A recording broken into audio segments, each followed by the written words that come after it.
Kidlat News Updates. Mga balita ngayon. Online gambling ban ipinatupad ng DILG sa mga kawani nito at LGU officials. 4 sugatan sa sunog sa Caloocan City, 1 milyong pisong halaga ng mga ari-arian tinupok ng apoy. 5-minute response time ng PNP ipinagmalaki kay PBBM. Ako po si Cesar Soriano para ihatid ang mga nangungunang balita sa buong kapuluan. Ngayon, Ipinatupad ng Department of the Interior and Local Government o DILG ang online gambling ban sa kanilang mga personnel at sa lahat ng lokal na opisyal ng pamahalaan. Sa inalabas nitong Memorandum Circular 2025-082, lahat ng empleyado ng DILG at kanilang attached agencies, gayon rin ng LGU officials ay pinagbabawalan ng mag-access at magsugal sa online gambling platforms at anumang kahalintulad na gawain online. Pagdidiin pa ng DILG na public office is a public trust, kaya't ang sino mang masasangkot sa gambling activities ay siya ring magpapababa sa kredibilidad at integridad ng kanilang institusyon. Ang nasabing memo ay naging epektibo kahapon August 12 at mahaharap sa kasong administratibo at kriminal ang mahuhuling gumagamit ng online sugal.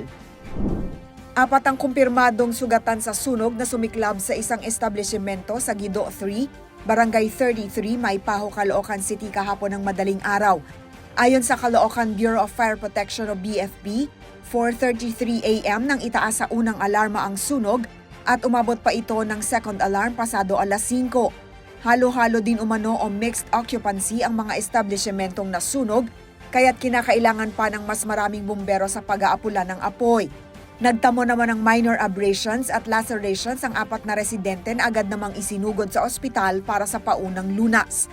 Lumalabas na nagsimula ang apoy sa isang bodega ng mga medyas at tinatayang aabot sa humigit kumulang 1 milyong pisong halaga ang pinsala ng nasabing sunog.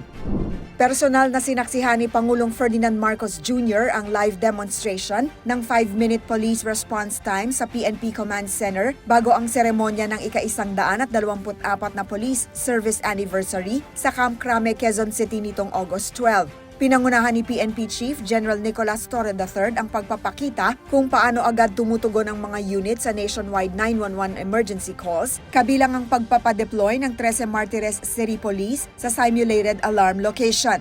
Iprinesenta rin ni Torre ang mga video ng matagumpay na operasyon gamit ang drones at body-worn cameras na 800 sa 2,696 ay may live stream capability.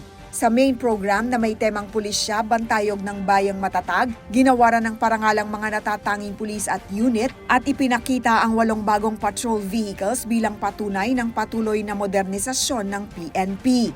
Para sa Kidlat News Channel, ako si Rosalyn Sinchonco, nag-uulat. ako po si Cesar Soriano kasama nyo sa bawat pagbuto ng balita.